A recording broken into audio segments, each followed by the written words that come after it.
तो हरीश रावत जी की भी एक अपनी फॉलोइंग है और हरीश रावत जी निश्चित ही बीजेपी को परेशान तो करते ही हैं। हरीश रावत जी, जो सवाल मैं चाहता था कि आप खुद ही अपने मुझसे कहें, हरीश रावत जी अपने इस तरह से अपने कार्यक्रम तय करते हैं, कहाँ विरोध करना है, कहाँ मौन व्रत करना है, कहाँ धरना देना है, किस तरीके से विरोध करना है, वो संगठन को साथ लेकर चलते हैं या नहीं चलते हैं?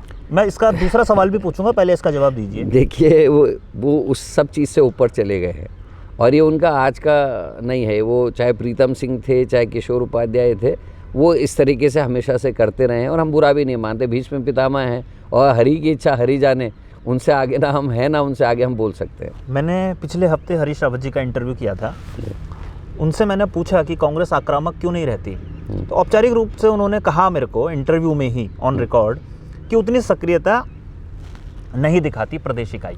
मतलब वर्तमान की बात नहीं, उन्होंने पिछली इकाइयों की भी बात करी थी। मैं तो अपना रिकॉर्ड दे सकता हूं। इसीलिए वो आक्रामक रहते हैं अपना स्तर से। मुझे लगता नहीं, क्योंकि जितने कार्यक्रम को वो कर रहे हैं उससे ज़्यादा कार्यक्रम मैं भी कर रहा हूँ और क्योंकि मैं संघर्ष करने वाला आदमी हूँ, मैं घर नहीं बैठता और रिकॉर्ड चाहे तो रिकॉर्ड दिया जा सकता है।